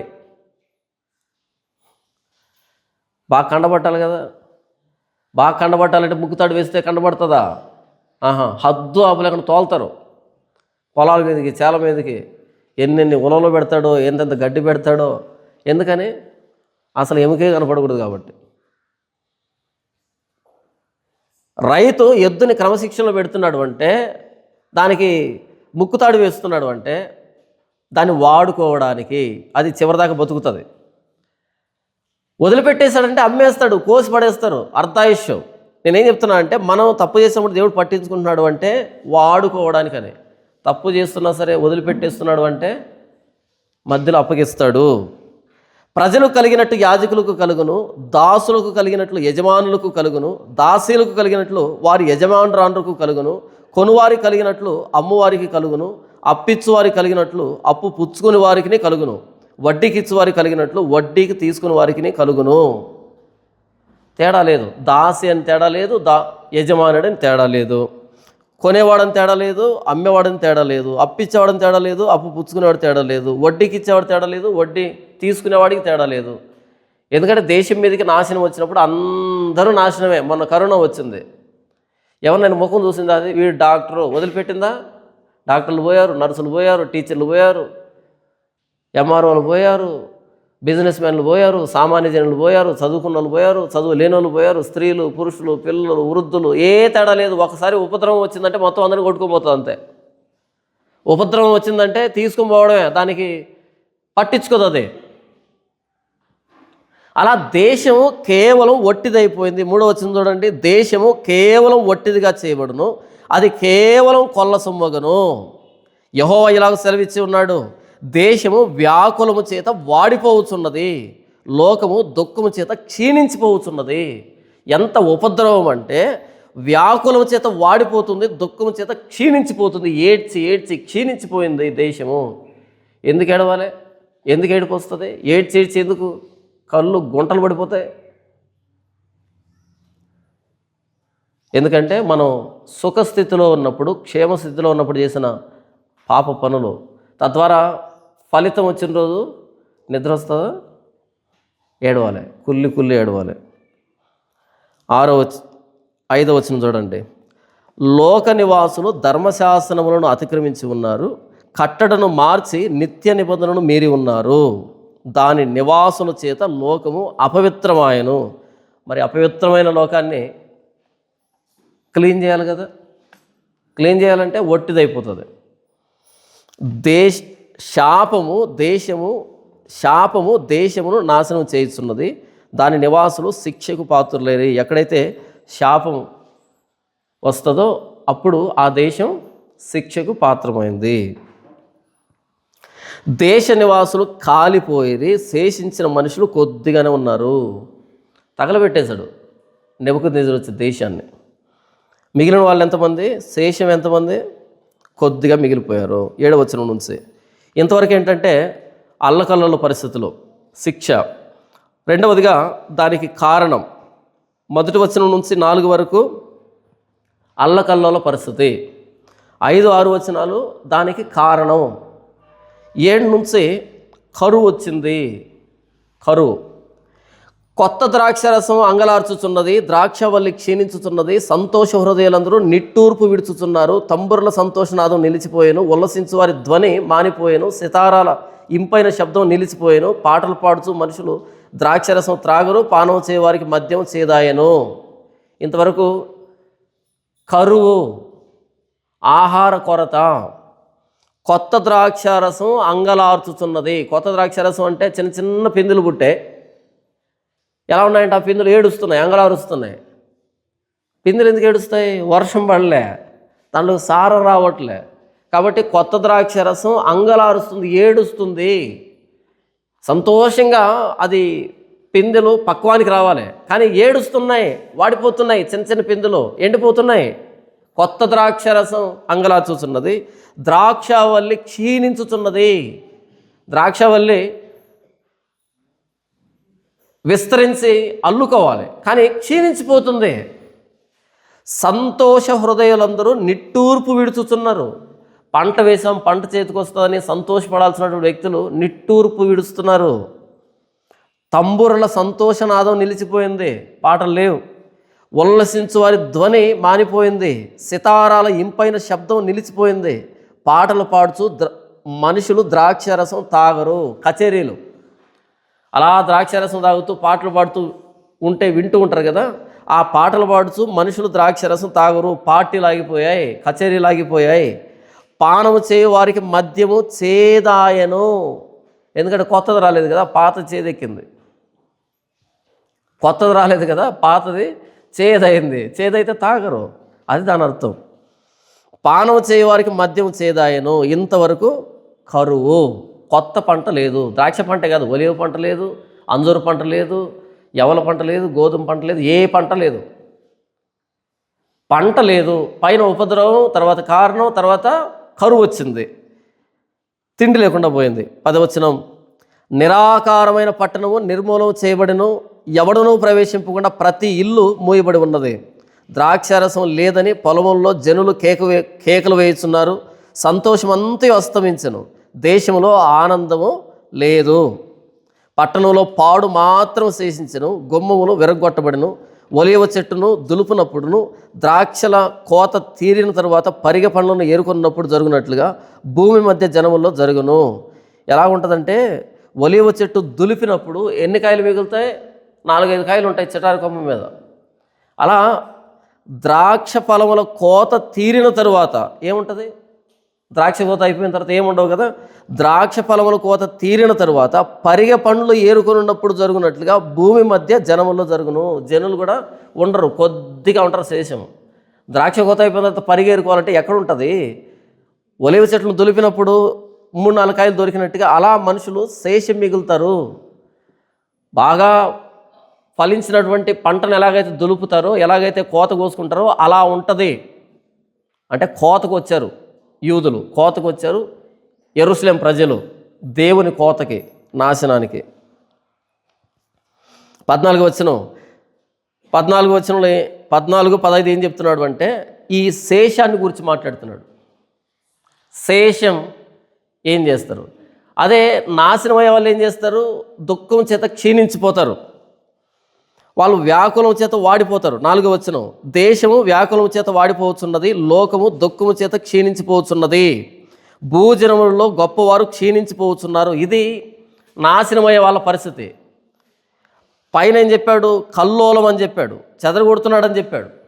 అయితే ఇక్కడ 14-15 వచనాల్లో శేషించిన వాళ్ళు ఉన్నారే, మిగిలిన వాళ్ళు ఉన్నారే, వాళ్ళు ఏం చేస్తారంట? శేషించిన వారు బిగ్గరగా ఉత్సాహధ్వని చేయుదురు, యెహోవా మహాత్యమును బట్టి సముద్ర తీరమున ఉన్నవారు కేకలు వేయుదురు. అందును బట్టి తూర్పు దిశను ఉన్నవారులారా యెహోవాను గణపరచుడి, సముద్ర ద్వీపవాసులారా ఇశ్రాయేలు దేవుడైన యెహోవా నామమును గణపరచుడి. వీళ్ళు శేషించిన వాళ్ళు. ఎటువైపు ఉన్నా సరే మీరు బిగ్గరగా కేకలు వేయండి, ఉత్సాహధ్వని చేయండి. ఎందుకంటే వీళ్ళు తీర్పు నుంచి తప్పించుకున్నారు, నాశనం నుంచి తప్పించుకున్నారు, ఉపద్రవం నుంచి తప్పించుకున్నారు. కాబట్టి వీళ్ళు పాటలు పాడతారు, సంతోషంగా కేకలు వేస్తారు, దేవుడు మమ్మల్ని రక్షించాడు అని. వాళ్ళు వ్యాకులం చేత క్షీణించిపోతారు, అల్లకల్లోల పరిస్థితులు ఎదుర్కొంటారు. అవునా? ఐగుప్తు మీద తెగుళ్ళు వచ్చినప్పుడు ఐగుప్తీయులందరూ కలవరపరచబడ్డారు, ఇబ్బంది పడ్డారు. కానీ ఇశ్రాయేళ్ళు మాత్రం తెగుళ్ళే వాళ్ళకి, వాళ్ళు సంతోషంగా గడుపుతున్నారు. ఉపద్రవం వచ్చిన వాళ్ళు అల్లకల్లోలమైన పరిస్థితులు ఎదుర్కొంటే దేవుని చేత తప్పించబడిన వాళ్ళు సంతోషంతో కేకలేస్తారు. వాళ్ళు బాధతో కేకలు వేస్తే వీళ్ళు సంతోషంతో కేకలు వేస్తారు. మనం ఎంతకీ గుంపులో ఉండాలన్నా శేషంలో ఉండాలన్నా? మనది శేషమా లేకపోతే గుంపా? నాశనానికి పోయే దారి విశాలము బహు వెడల్పై ఉండదంట, దాని ద్వారా పోయేవారు అనేకులు. నాశనానికి పోయేది ఎంతమంది అంట? అనేకులు. ఎందుకని ఆ దారి ఎలాగుంటుంది? చాలా విశాలంగా ఉంటుంది. అక్కడ ఏ పట్టింపులు ఉండవు, లేకపోతే ఏ హెచ్చరికలు ఉండవు, ఎలాంటి ఇబ్బంది ఉండదు. మనం ఏమనుకుంటే అదే అలా వెళ్ళిపోవచ్చు. మనకు నచ్చే పద్ధతులు, మనకు నచ్చే ఆచారాలు, మనకు నచ్చేటువంటి ప్రసంగాలు, మనకు నచ్చేటువంటి పరిస్థితులు అంతా మనల్ని సపోర్ట్ చేస్తూ ఉంటాయి. అయితే జీవానికి పోయే దారి ఇరుకు దారి, దాన్ని కనుగొనేవారు కొందరే, అందరు వెళ్ళరు. ఎప్పుడు కూడా శేషంలో ఉండాలి, ఆ ఇరుకు దారిలో ప్రవేశించేటట్టుగా శేషంలో నిలబడాలి, కానీ గుంపులో గోవిందాన్ని వెళ్ళకూడదు. గుంపు ఎప్పుడు కూడా సత్యాన్ని మెచ్చదు. గుంపుకి ఏం కావాలి? సంతోషం కావాలి. కానీ సత్యాన్ని అన్వేషించే వాళ్ళు కొద్దిమంది ఉంటారు, వేళ్ల మీద లెక్క పెట్టుకునే మంది ఉంటారు. ఆ శేషంలో మనం ఉండాలి, అంతేగాని ఎప్పుడు కూడా గుంపులో ఉండకూడదు. ఇక్కడ శేషంలో ఉన్న వ్యక్తులు బిగ్గరగా ఉత్సాహధ్వని చేస్తున్నారు. యెహోవా మహాత్యమును బట్టి సముద్ర తీరమున ఉన్న వారు కేకలు వేస్తున్నారు. అందును బట్టి తూర్పు దిశను ఉన్నవారులారా యెహోవాను గణపరచుడి, సముద్ర ద్వీపవాసులారా అంటే పశ్చిమాన ఉన్నవాళ్ళు ఇశ్రాయేలు దేవుడైన యెహోవా నామమును గణపరచండి. శేషించిన వాళ్ళు ఆరాధన చేస్తూ ఉంటే పట్టబడిన వాళ్ళు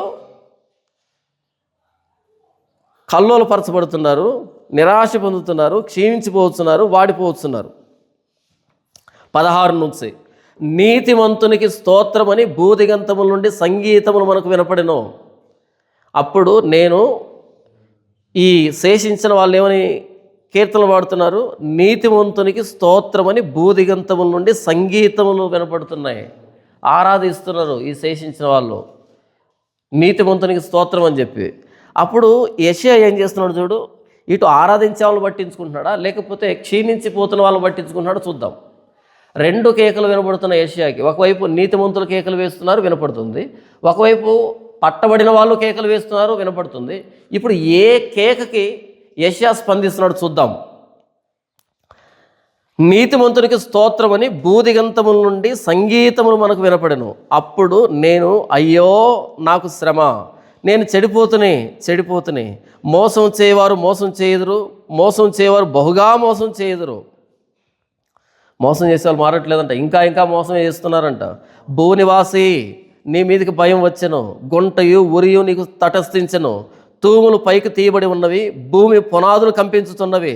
భూమి బొత్తిగా బద్దలైపోవచ్చున్నది, భూమి కేవలం తునకలైపోవచ్చున్నది.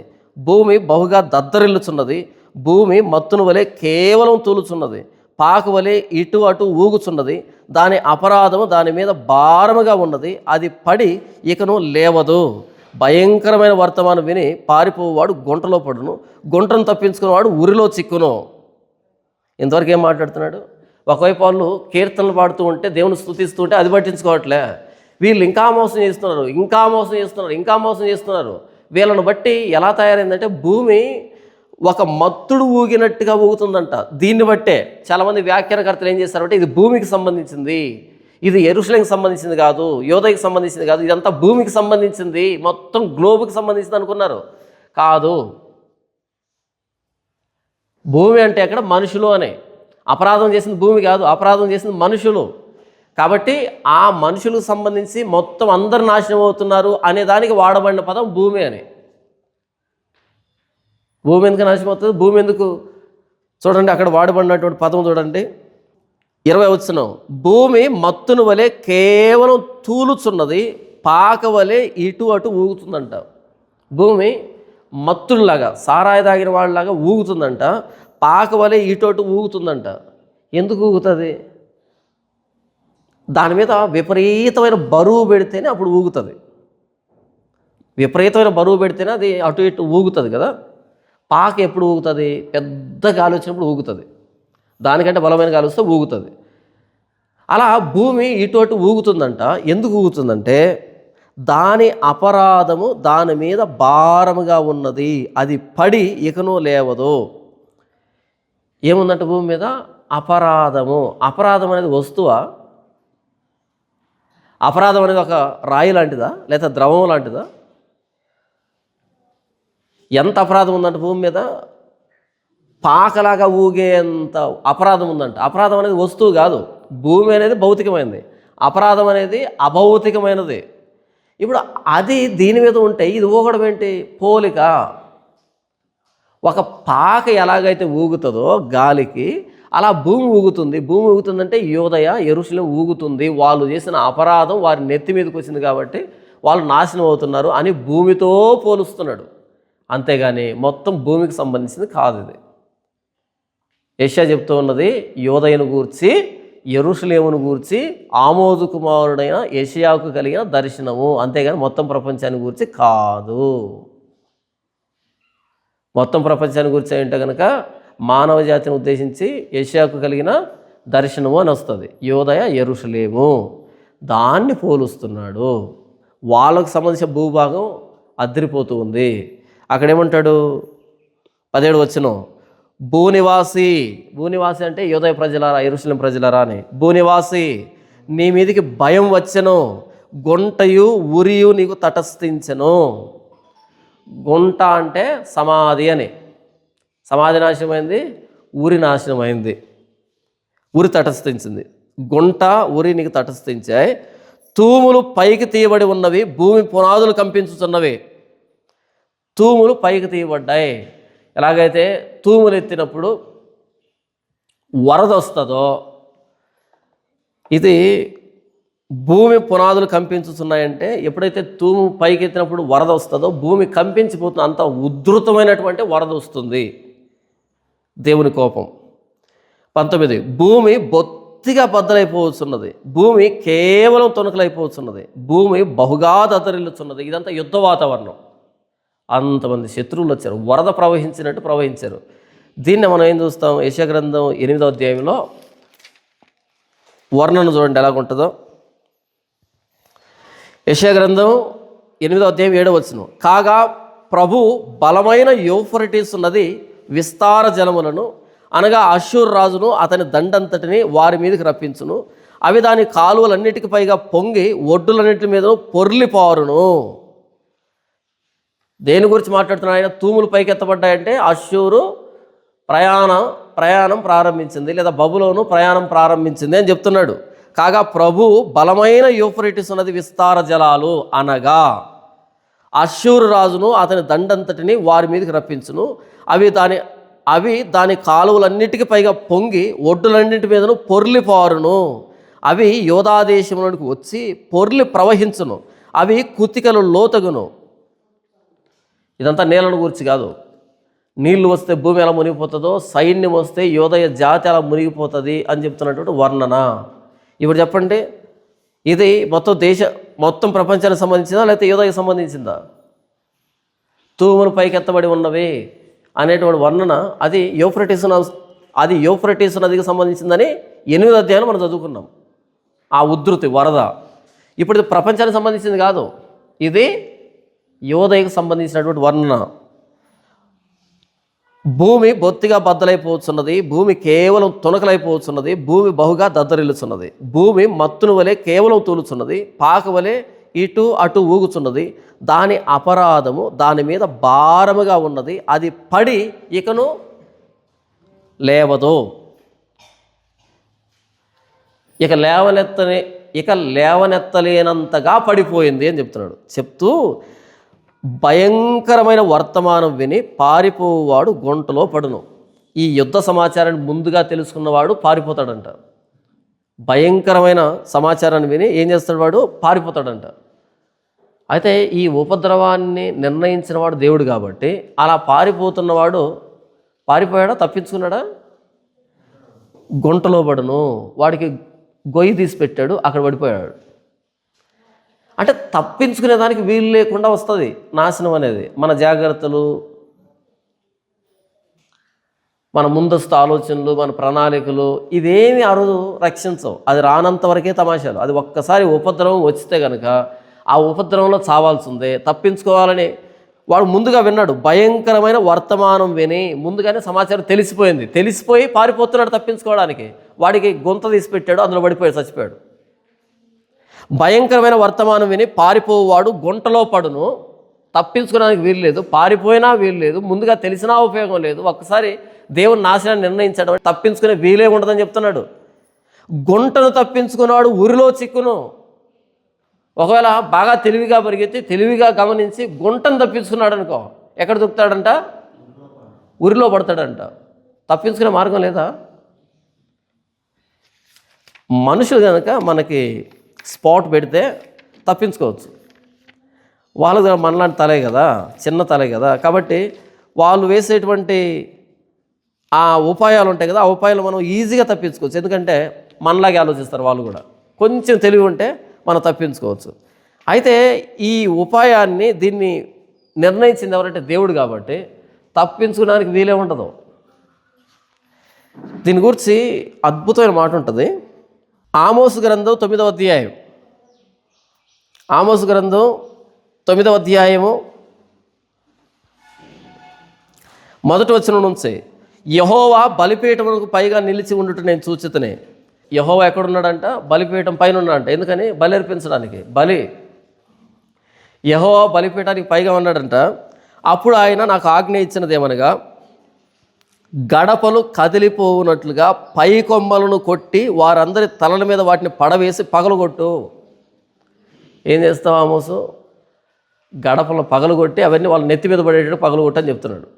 తరువాత వారిలో ఒకడును తప్పించుకొనకుండాను, నెక్స్ట్ ఆజ్ఞ అంటే ఒక్కడు కూడా తప్పించుకోకూడదు. తప్పించుకోకుండా ఏం చేస్తామంటే, తప్పించుకుని వారిలో ఎవడునో బ్రతకకుండాను, తప్పించుకున్నా సరే బ్రతకూడదు. తప్పించుకోకూడదు ఫస్ట్, తప్పించుకున్నా సరే వాడు బ్రతకూడదు. బతకుండను, నేను వారందరినీ ఖడ్గం చేత వధింతును. ఒక్కసారి దేవుని హిట్ లిస్ట్లో పోతే తప్పించిన అదుడే ఉండడు. 2వ వచనం, వారు పాతాళంలో చొచ్చిపోయినను అచ్చటి నుండి నా హస్తం వారిని బయటికి లాగును. పాతాళంలోకి వెళ్ళి దాక్కున్నా సరే అక్కడి నుంచి బయటికి తీస్తాడంటే, ఇలా బయటికి తీస్తాడు. ఎందుకని? ఆయన కనపడకుండా మనం దాక్కునే స్థలం ఎక్కడ? మనుషులు కనపడకుండా దాక్కోవచ్చు. పాతాళంలో చొచ్చినా సరే బయటకు వస్తాడు ఒక వ్యక్తి. వారు పాతాళంలో చొచ్చిపోయినను అచ్చటి నుండి నా హస్తం వారిని బయటికి లాగును, ఆకాశమునికి ఎక్కిపోయినను అచ్చటి నుండి వారిని దింపి తెచ్చేదను. పాతాళానికి పోయినా బయటకు తీసుకొస్తాడు, ఆకాశానికి పోయినా కిందికి తీసుకొస్తాడు. ఎందుకని? 3వ వచనం, వారు కర్మెలు పర్వత శిఖరమున దాగినను నేను వారిని వెదికి పట్టి అచ్చటి నుండి తీసుకుని వచ్చేదను. నా కన్నులు కనబడకుండా వారు సముద్రంలో మునిగినను అచ్చటి సర్పమునకు నేను ఆజ్ఞేయుతును, అది వారిని కరచును. ఎక్కడ దాక్కున్నా నేను బయటికి తీసుకుని వస్తాను. 4వ వచనం, తమ శత్రువుల చేత వారు చెరపట్టబడినను అచ్చట నేను ఖడ్గమునకు ఆజ్ఞేయుతును, అది వారిని హతం చేయను. మేలు చేయుటకు కాదు, కీడు చేయుటకే నా దృష్టి వారి మీద నిలుపుదును. ఎంత దారుణం కదా ఇది! మేలు చేయడానికి కాదు, కీడు చేయడానికే నా దృష్టి వారి మీద నిలుపుతాను. ఎంత దారుణం ఇది!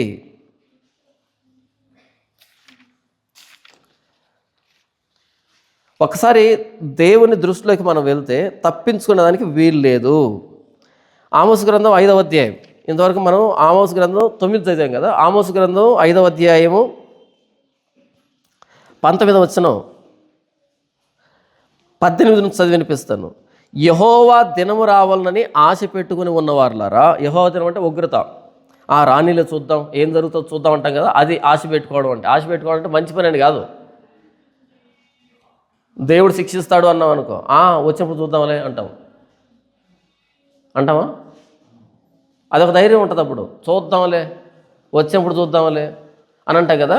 యెహోవా దినము రావాలని ఆశ పెట్టుకుని ఉన్నవారులారా, మీకు శ్రమ. యెహోవా దినము వచ్చుట వలన మీకు ప్రయోజనమేమి? అది వెలుగు కాదు, అంధకారం. యెహోవా దినం వచ్చిందంటే మొత్తం చీకటే, మొత్తం చుట్టుపక్కల అంధకారమే. 19, ఒకడు సింహమునొద్ద నుండి తప్పించుకొనగా ఎలుగు వంటి ఎదురైనట్టు, వాడు ఇంటిలోనికి పోయి గోడ మీద చెయ్యి వేయగా పాము వాడిని కరిచినట్టు ఆ దినం ఉండును. ఆ రోజు ఎలాగుంటుందంటే, సింహం దగ్గర నుంచి తప్పించుకున్నావు అనుకో, ఏమి ఎదురవుతుంది? ఎలుగుబంటి ఎదురవుతుంది. ఎలుగుబంటిని కూడా తప్పించుకున్నావు అనుకో, ఎలుగుబంటి తప్పించుకో, ఇంట్లోకి వెళ్ళి ఏదో చేయి వేసావు, పైన ఏదో తీసుకుందామని, అక్కడ పాము పడుకుంటుంది, కాటేస్తుంది. అంటే మిస్ అవ్వమా? సింహం లాంటి సమస్యను తప్పించుకుంటే ఎలుగుబంటి లాంటి సమస్య కౌగులించుకుంటుంది. దాని కౌగుట్లోంచి తప్పించుకుంటే పాము వచ్చి కరుస్తుంది. ఎక్కడ తప్పించుకోవాలి? నాశనాన్ని నిర్ణయించింది ఆయన అయినప్పుడు మన తెలివితేటలు పనికిరావు, మన శక్తి సామర్థ్యాలు పనికిరావు, మన పలుకుబడి పనికిరాదు, ఏమి పనికిరాదు. ఆ రోజు దేశం ఒట్టిదైపోతుంది, అంత కాలి అల్లకల్లలో అయిపోతుంది. చాలా భయంకరంగా ఉంది కదా దేవుని ఉగ్రత, దేవుని శిక్ష. ఎందుకు వచ్చింది ఇదంతా? దీనంతటి కారణమేమి? లోక నివాసులు ధర్మశాసనములను అతిక్రమించి ఉన్నారు, కట్టడను మార్చి నిత్య నిబంధనను మీరి ఉన్నారు. 5వ వచనం, ధర్మశాస్త్రాన్ని మీరితే వచ్చేటువంటి పర్యవసానాలు ఇవన్నీ. దావీదు మినహాయింపు కాదు, మోషే మినహాయింపు కాదు, ఏ భక్తుడు మినహాయింపు కాదు. ఆయన ధర్మశాసనాన్ని మీరితే ఇవన్నీ మూట కట్టుకుంటామని అర్థం. దేవుని ఆజ్ఞను మీరి ప్రవర్తిస్తున్నాం అంటే వీటన్నిటికీ రెడీ ప్రభువా అంటున్నామని అర్థం. భయంకరమైన వర్తమానం విని పారిపోవాడు గుంటలో పడును, గుంటను తప్పించుకుని వాడు ఉరిలో చిక్కును. ఎక్కడోసారి పడాల్సిందే. 21 నుంచి 23 వరకు మరలా దేవుని గొప్పతనాన్ని గురించి మాట్లాడుతున్నాడు. ఆ దినమున యెహోవా ఉన్నత స్థలమందున్న ఉన్నత స్థల సమూహమును, భూమి మీద ఉన్న భూరాజులను దండించును. ఆ దినాన్ని దేవుడు ఏం చేస్తాడంటే, యెహోవా ఉన్నత స్థలమందున్న ఉన్నత స్థల సమూహమును, అంటే ఉన్నత స్థలాలు కట్టించుకున్నారు, అక్కడ బలిపీఠాలు కట్టించి ధూపం వేస్తున్నారు. ఆ దినాన్న యెహోవా ఉన్నత స్థలమందున్న ఉన్నత స్థల సమూహాన్ని, వాళ్ళను కూడా భూమి మీద ఉన్న భూరాజులను దండిస్తాడు. దీన్ని ఏమన్నారు అంటే బైబిల్ పండితులు ఉన్నత స్థల సమూహములు అంటే ఆ రోజు అపవాదికి కూడా తీర్పు తీరుస్తాడు, అపవిత్రాత్మలు కూడా తీర్పు తీరుస్తాడు. ఏలైనగా మనం పోరాడున్నది శరీరులతో కాదు కానీ అధికారులతోనూ ప్రధానులతోనూ అంధకార సంబంధమైన లోకనాథులతోనూ ఆకాశ మండలమందున్న దురాత్మల సమూహంతో పోరాడుతున్నాం అంటాడు కదా అపోస్తలుడైన పౌలు. అలా ఆ దినాన్న యెహోవా ఉన్నత స్థలమందున్న ఉన్నత స్థల సమూహాన్ని అపవిత్రాత్మలు కూడా దండిస్తాడు, భూమి మీద ఉన్న భూరాజును కూడా దండిస్తాడు అని వ్యాఖ్యానించారు. అయితే ఇక్కడ ఉన్నత స్థల సమూహం అంటే పర్వతాల మీద ఉన్నత స్థలాలు కట్టించి ధూపం వేస్తున్న వారిని శిక్షిస్తాడు, భూరాజును కూడా శిక్షిస్తాడు, అంటే ప్రధానులు కూడా శిక్షిస్తాడు. ఉన్నత స్థల సమూహం అంటే వాళ్ళు సామాన్య జనులు కావచ్చు, భూరాజులు అంటే గొప్పవాళ్ళు కావచ్చు, అందరిని దండిస్తాడు అనే దానికి ఇది పోలిక. 22వ వచనం, చెరపట్టబడిన వారు గోతిలో చేర్చబడినట్లుగా వారు చేర్చబడి చెరసాల్లో వేయబడుదురు. ఇది చెర, బబులోను చెర. బహుదినములైన తర్వాత వారు దర్శించబడుదురు, అంటే 70 సంవత్సరాలు అయిన తర్వాత వాళ్ళు మరలా దర్శించబడతారు, చెరలో నుంచి బయటకు వస్తారు అని చెప్తున్నాడు. 22వ వచనం మరొకసారి, చెరపట్టబడిన వారు గోతిలో చేర్చబడినట్లుగా వారు చేర్చబడి చెరసాల్లో వేయబడుదురు. దీన్ని మనం 37వ అధ్యాయం యెహెజ్కేలు గ్రంథంలో వారున్న సమాధులను నేను తెరచెదను అంటాడు. ఆ సమాధులు ఏంటంటే ఇక్కడ చెరపట్టబడిన వారు గోతిలో చేర్చబడినట్లుగా, చెర అనేది గోతి, వారున్న సమాధులను తెరుస్తాను అంటే చెరలోంచి బయటికి తీసుకుని వస్తానని అర్థం. ఇది మనం 37వ అధ్యాయం యెహెజ్కేలు గ్రంథంలో చూస్తాం. ఎండిపోయిన ఎముకల లోయకు సంబంధించినటువంటి ఆ భాగంలో వారు చేర్చబడి చెరసాల్లో వేయబడుదురు. బబులోను చెరలోకి వెళ్తారు 70 సంవత్సరాలు. బహుదినములైన తర్వాత వారు దర్శించబడుదురు. కోరెషు నాయకత్వంలో వారు మరలా విడిపించబడ్డారు. అది బహుదినములైన తర్వాత అంటే. 23వ వచనం, చంద్రుడు వెలవెలబోవును, సూర్యుని ముఖం మారును, సైన్యములకు అధిపతిగా యెహోవా సియోను కొండ మీదను యెరూషలేములోను రాజగును, పెద్దల ఎదుట ఆయన ప్రభావం కనబడును. ఇప్పుడు చెప్పండి, దేని గురించి అధ్యాయం? సైన్యములకు అధిపతిగా యెహోవా సియోను కొండ మీదను యెరూషలేములోను రాజగును. మొత్తం ప్రపంచానికి సంబంధించిందా లేకపోతే యోదయకు సంబంధించిందా? ఇది యోదయకు మాత్రమే సంబంధించింది. 586లో వచ్చిన నాశనాన్ని గురించి, ఉపద్రవాన్ని గురించి చెప్పబడింది. ఇది పెద్దల ఎదుటను ఆయన ప్రభావం కనబడుతుంది. ఆ రోజు మోషే ప్రత్యక్ష గుడారం నిర్మించినప్పుడు దేవుని ప్రభావం ఎలాగైతే నిండి అందరికి కనిపించిందో, ఆ రోజు సొలొమోను దేవాలయాన్ని ప్రారంభించిన రోజు మేఘం ఎలాగైతే దేవాలయాన్ని నింపి లోపలికి వెళ్లకుండా యాజకులు భయపడ్డారో, అలా మరలా యెహోవా ప్రభావం కనపడుతుంది పెద్దలకి. ఆ రోజు సీనాయి పర్వతం మీద 70 మంది పెద్దలకు యెహోవా ప్రభావం ఎలాగైతే కనిపించిందో, అలా ప్రత్యక్ష గుడారంలో ఎలా కనిపించిందో, అలా సొలొమోను దేవాలయంలో ఎలా కనిపించిందో, అలా మరలా యెహోవా ప్రభావం కనపడుతుంది సియోను కొండ మీద. ఎందుకు కనపడుతుంది? ఆయన తీర్పు తీర్చాడు కాబట్టి, పాపుల్ని దుష్టుల్ని తీసివేశాడు కాబట్టి, శేషించిన నీతిమంతులు మిగిలారు కాబట్టి. దేవుడు ఎప్పుడు మహిమ పొందుతాడు అంటే దుష్టుల్ని శిక్షించడం ద్వారా కూడా మహిమ పొందుతాడు. ఆయన నీతి బయలుపరచబడుతుంది, ఆయన పరిశుద్ధత బయలుపరచబడుతుంది, ఆయన న్యాయం బయలుపరచబడుతుంది, ఆయన నిష్పక్షపాత వైఖరి బయలుపరచబడుతుంది. అలా దేవుడు మహింపరచబడతాడు. కేవలం దీవించబడినప్పుడే కాదు దేవుడు మహింపరచబడేది, మనల్ని శిక్షించినప్పుడు కూడా ఆయన మహింపరచబడతాడు,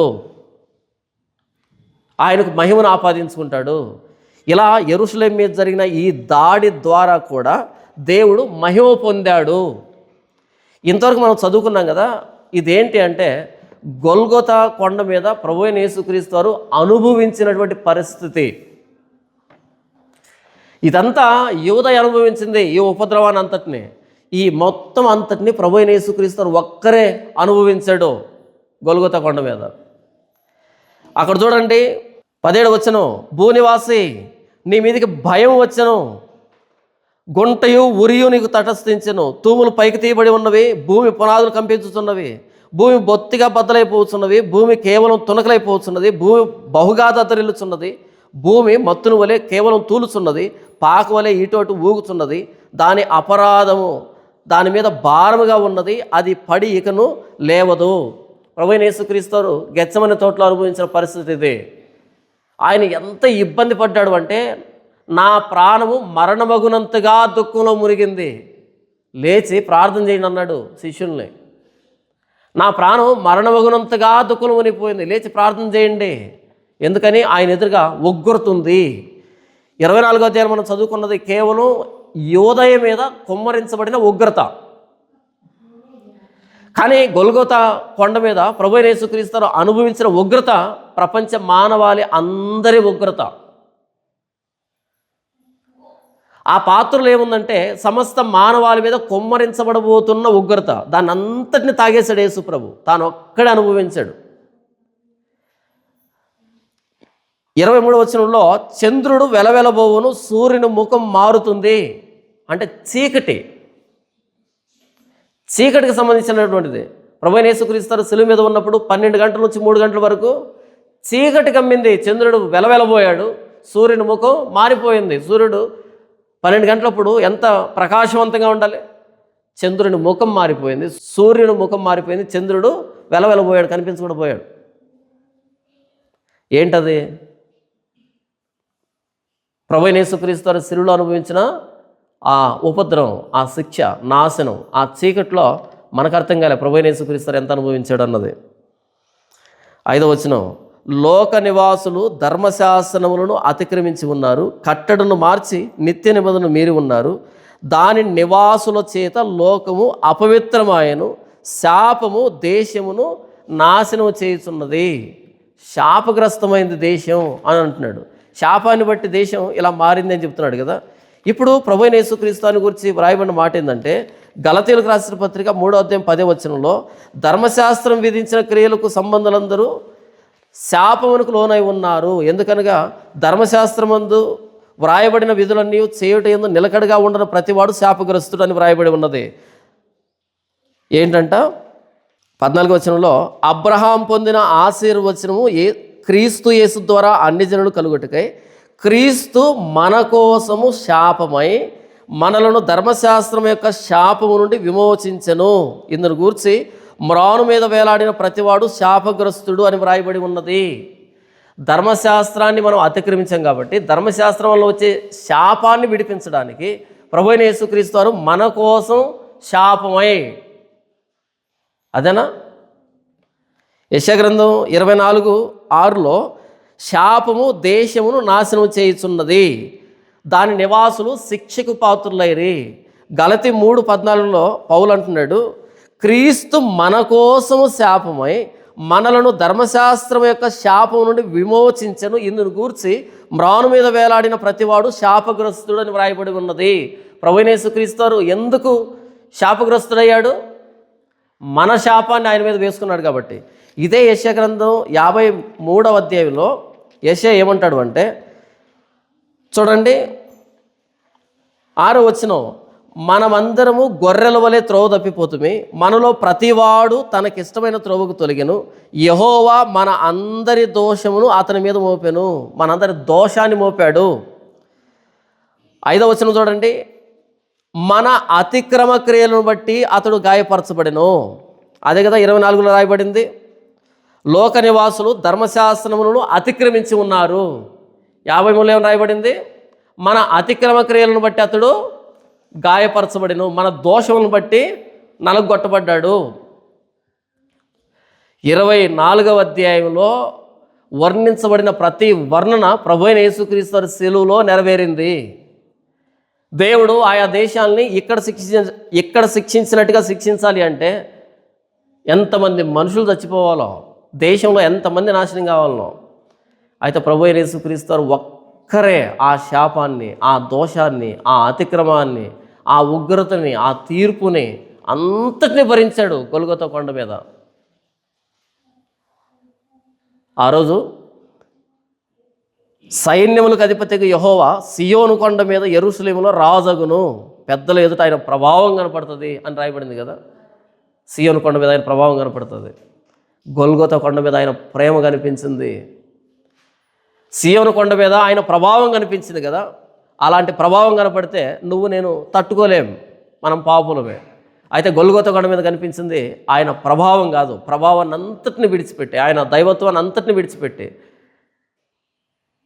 ఆయన ప్రేమని కనపరిచాడు. ఇది నా ప్రేమ ఎవరి పట్ల? శేషించిన నీతిమంతుల పట్ల కాదు, నాశనానికి వెళ్తున్న పాపుల పట్ల ప్రభువైన యేసుక్రీస్తు ప్రేమ కనిపించింది గొల్గొతా కొండ మీద. మన కోసం శాపంగా మారిన విధానాన్ని బట్టి, మన దోషాన్ని ఆయన భరించిన విధానాన్ని బట్టి, మన అతిక్రమ క్రియలకి ఆయన గాయపరచబడిన విధానాన్ని బట్టి, మన చీకటి కార్యాలను బట్టి ఆయన చీకట్లోకి వెళ్ళాడు. 12 గంటల నుండి 3 గంటల వరకు సూర్యుని ముఖం మారిపోతుంది, చంద్రుడు వెలవెలబోతాడు. అలాంటి చీకటి పరిస్థితిని ప్రభువైన యేసుక్రీస్తు అనుభవించాడు. ఒకవేళ యేసు ప్రభు అనుభవించకపోయి ఉంటే సిలువలో మనం దేవుని దగ్గర నుంచి తప్పించుకునే దారే లేదు. సమాచారం మీరు పరిగెత్తినా సరే గుంటలో పడతాం, గుంట తప్పించుకుంటే ఊరిలో పడతాం. సింహం దగ్గర నుంచి తప్పించుకుంటే ఎలుగుబంటి ఎదురవుతుంది, ఎలుగుబంటి దగ్గర నుంచి తప్పించుకుంటే పాము గరుస్తుంది. మనం పాతాళం నుంచి వచ్చినా బయట తీసుకొని వస్తాడు, ఆకాశానికి పోయినా కిందికి దింపుతాడు, కర్మేలు పర్వత కొండ శిఖరాన్ని దాక్కున్నా తీసుకొని వస్తాడు. ఎక్కడికి వెళ్ళినా తప్పించుకోలేము. మనం తప్పించుకునే, పాపాత్మను తప్పించుకునే ఒకే ఒక చోటు ప్రభువైన యేసుక్రీస్తు సిలువ. ప్రభువైన యేసుక్రీస్తు లేకుండా ఒక పాపి నేను తప్పించబడాలి అంటే వాడు తప్పించుకునే చోటే లేదు. ఎక్కడో ఒక చోట చిక్కాల్సిందే, దొరకాల్సింది అంతే. ఎవ్వడు మిస్ అవ్వడు ఆయన తీర్పులో నుంచి. ఆయన తీర్పులో నుంచి తప్పించుకునే ఏకైక దారి, ఒకే ఒక చోటు ఏంటంటే రోమీయులకు రాసిన పత్రిక 3వ అధ్యాయము, రోమీయులకు రాసిన పత్రిక 3వ అధ్యాయము 23వ వచనం, ఏ భేదమును లేదు, అందరూ పాపము చేసి దేవుడు అనుగ్రహించు మహిమను పొందలేకపోతున్నారు. ఏ భేదం లేదు, ప్రజలని భేదం లేదు, యాజకులని భేదం లేదు, అప్పు ఇచ్చేవారని లేదు, అప్పు పుచ్చుకునే వాళ్ళని లేదు, వడ్డీకి ఇచ్చేవాళ్ళు లేదు, వడ్డీ తీసుకునే వాళ్ళు లేదు, కొనేవాళ్ళు లేదు, అమ్మేవాళ్ళు లేడు, దాసి లేదు, యజమానులు లేడు. అందరూ ఏ భేదం లేదు, అందరూ పాపం చేసి దేవుడు అనుగ్రహించే మహిమను పొందలేకపోతున్నారు. కాబట్టి నమ్మువారు ఆయన కృప చేతనే క్రీస్తు యేసునందు విమోచనము ద్వారా ఉచితముగా నీతిమంతులని తీర్చబడుతున్నారు. ప్రభువైన యేసుక్రీస్తు వారిలో ఉచితమైన నీతి, అందును బట్టి మనం తప్పించబడుతున్నాం. భూమి కేవలం మత్తురాలుగా తూగుతూ ఉంది, భూమి బద్దలైపోతుంది అని మాట్లాడుతున్నాడు కదా. ప్రభువైన యేసుక్రీస్తు వారు ఎన్నిసార్లు తొట్టుపడ్డాడో ఆ సిలువ మోయలేక, ఎన్నిసార్లు ఆయన తూలిపోయాడో. అందుకనే కురేనీయుడైన సీమోను పిలిపించి ఎత్తుకో ఆ సిలువని, టైం అయిపోతుంది. ఎన్నిసార్లు తొట్టుపడ్డాడో. భూమి కేవలం తూలుతుంది, మత్తురాలుగా తూలుతుంది, బద్దలైపోతుంది, అటు ఇటు ఊగుతుంది, దాని దోషం ఎక్కువైంది, దాని భారం ఎక్కువైంది అంటున్నాడు కదా. ప్రభువైన యేసుక్రీస్తు ఆ గొల్గొతా కొండ మీదకి వెళ్ళేటప్పుడు ఆ సిలువను మోయలేక, మన భారాన్ని మోయలేక ఆయన ఎన్నిసార్లు తొట్టుపడ్డాడో. ఎంతగా అంటే కురేనీయుడైన సీమోను వచ్చి కాసేపు మోయాల్సిన పరిస్థితి వచ్చింది, అంతగా తొట్టుపడ్డాడు. ఎందుకంటే మనందరి అపరాధం, మనందరి దోషం, మన పాపముల చేతను అపరాధముల చేతను చచ్చిన వారమే ఉండగా మనం క్రీస్తులో బ్రతికించబడ్డామంటాడు ఎఫెసీ పత్రిక 2వ అధ్యాయంలో అపోస్తలుడైన పౌలు. దీన్ని బట్టి మనం దేవుని ఆరాధిస్తాం. తండ్రి, మేము నీ ప్రతి ధర్మశాస్త్రం ఆజ్ఞను అతిక్రమించిన వాళ్ళమే, శాపానికి లోనైన వాళ్ళమే, దోషాన్ని మూటగట్టుకున్న వాళ్ళమే. మా అపరాధం మా మీద మోయలేనంత బరువు కలిగింది. మా అపరాధాన్ని బట్టి మేము తప్పించుకోకుండా శిక్షకు పాత్రులమే. సమాచారం వినపడి పరిగెడితే గుంటలో పడాల్సిన వారివి, గుంట తప్పించుకుంటే ఊరిలో పడాల్సిన వాళ్ళమే. సింహానికి దొరకాల్సిన వాళ్ళమే, ఎలుగుబంటి చేతిలో బంధించబడాల్సిన వాళ్ళమే, పాము చేతిలో చచ్చిపోవాల్సిన వాళ్ళమే. మేము ఎక్కడ దాక్కున్నా మా పాపాన్ని బట్టి నీ కంటికి కనిపించకుండా దాక్కునే చోటు మాకు లేదు. ఏ మతంలో లేదు, ఏ ధర్మంలో లేదు, ఏ నైతికతలోనూ లేదు. కేవలం ప్రభువైన యేసుక్రీస్తులో ఉచితమైన నీతి అనే ఆ దాగు చోటుని మాకు ఇచ్చినందుకే మీ కృతజ్ఞతలు. ప్రభువైన యేసుక్రీస్తు వారి శిలువలో మా కోసం శాపగ్రస్తమై వ్రేలాడినందుకై మీ కృతజ్ఞతలు. మ్రాను మీద వేలాడినవాడు శాపగ్రస్తుడు. ప్రభువా, నేను వేలాడాలి, నా పక్షాన్ని ప్రభువైన యేసుక్రీస్తు వారు మ్రాను మీద వేలాడాడు. నా అతిక్రమ క్రియలను బట్టి ఆయన గాయపరచబడ్డాడు, నా దోషాన్ని బట్టి నలగొట్టబడ్డాడు, నా సమాధానార్థమైన శిక్ష యేసుక్రీస్తు మీద పడింది. సూర్యుని ముఖం మారిపోయింది, చంద్రుడు వెలవెలబోయాడు. ఆ చీకట్లో ప్రభువైన యేసుక్రీస్తు నా కొరకు ఎంత ఉగ్రత అనుభవించాడో అది కేవలం మీ ప్రేమను తెలియజేస్తూ ఉంది. ఆ రోజు పాత నిబంధనలో 586లో నెబుకద్నెజరు దాడిలో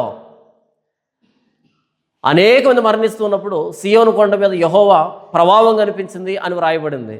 అయితే సమస్త మానవాళి పాపాలకు ప్రాయశ్చిత్తం చేస్తున్న రోజున ప్రభువైన యేసుక్రీస్తు శిలువలో ఆ గొలుగుత కొండ మీద మీ ప్రేమ ప్రత్యక్షమైన ప్రేమ కనపడింది.